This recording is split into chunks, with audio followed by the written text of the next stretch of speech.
আসসালামু আলাইকুম, সবাই কেমন আছেন? আশা করি সবাই ভালো আছেন। আজকে আমরা বিবিএ অনার্স থার্ড ইয়ারের বই সম্পর্কে জানবো। মোট 8টা সাবজেক্ট।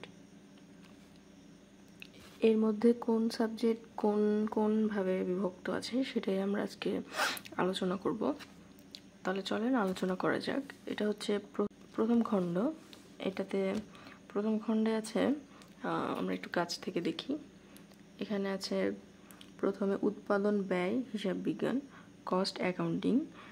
তারপরে আছে ব্যবসায় ও বাণিজ্যিক আইন, বিজনেস অ্যান্ড কমার্শিয়াল লস। তারপর আছে শিল্পোদ্যোক্তা, এন্টারপ্রেনারশিপ। তো এটা এখানে 3টা পার্ট আছে। তার মধ্যে হচ্ছে কস্ট অ্যাকাউন্টিং হচ্ছে গণিত সাবজেক্ট। এটা হচ্ছে সম্পূর্ণ অঙ্ক আছে, যা এই বইয়ের মধ্যে আছে, যেটা ক্লাস আমরা পরবর্তী ক্লাস থেকে পরবর্তী পর্ব থেকে নিতে থাকবো। তারপরে আছে ব্যবসা ও বাণিজ্যিক আইন। এটা হচ্ছে থিওরি, সম্পূর্ণ থিওরি, এটাতে কোনো অঙ্ক নেই। হচ্ছে শিল্পোদ্যোক্তা, এন্টারপ্রেনারশিপ, এটাও হচ্ছে থিওরি, এটাতেও কোনো ইংলিশ বা কোনো কিছু গণিত কিছুই নেই। এটা হচ্ছে সম্পূর্ণ বাংলা। আর হচ্ছে বিজনেস অ্যান্ড কমার্শিয়াল ল হচ্ছে এটা বাংলায়, ইংলিশ নেই। কস্ট অ্যাকাউন্টিং এটা হচ্ছে এই পার্ট হচ্ছে এটাও বাংলাতে, ইংলিশ নেই। আচ্ছা, এবার আমরা দ্বিতীয় খণ্ড দেখব। এটা হচ্ছে দ্বিতীয় খণ্ড। এখানে আছে নিরীক্ষা ও নিশ্চয়তা, আর তারপরে আছে উচ্চতর হিসাব বিজ্ঞান, তারপরে আছে ব্যাংকিং ও বীমা তত্ত্ব আইন। নিরীক্ষা ও নিশ্চয়তা এটা হচ্ছে থিওরি, এটাতে হচ্ছে অঙ্ক নেই। উচ্চতর হিসাব বিজ্ঞান এটাও হচ্ছে অঙ্ক, এটাতে সম্পূর্ণ অঙ্ক আছে, এটা অঙ্ক করতে হবে। অ্যাডভান্স অ্যাকাউন্টিং এটা হচ্ছে প্রাইভেট পড়তে হয় এই সাবজেক্টে, যেটা আমরা হচ্ছে পরবর্তীতে এই ক্লাসগুলো আমরা হচ্ছে ডিটেলসে দেখাবো ইনশাআল্লাহ। তারপরে আছে ব্যাংকিং ও বীমা তত্ত্ব ও আইন।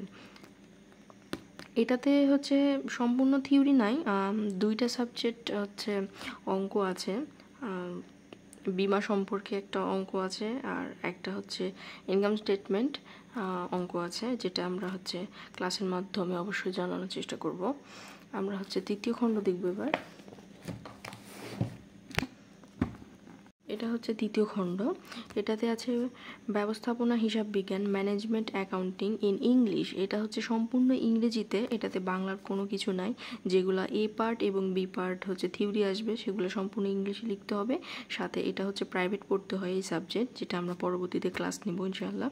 তারপরে আর্থিক ব্যবস্থাপনা, ফিনান্সিয়াল ম্যানেজমেন্ট ইন ইংলিশ, এটা হচ্ছে ইংরেজিতে, যেটা প্রাইভেট পড়তে হয়। এটা সম্পূর্ণ হচ্ছে এ পার্ট বি পার্ট ইংলিশে এবং অঙ্ক ইংলিশে, যেগুলো হচ্ছে পরবর্তীতে ক্লাস নিব আমরা।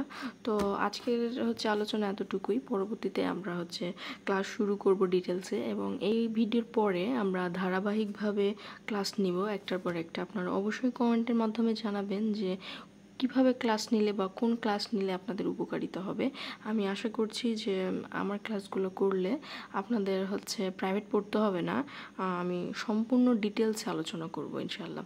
আজকে এত দূরই, পরবর্তীতে ক্লাসে আবার দেখা হবে। আল্লাহ হাফেজ সবাইকে। আসসালামু আলাইকুম।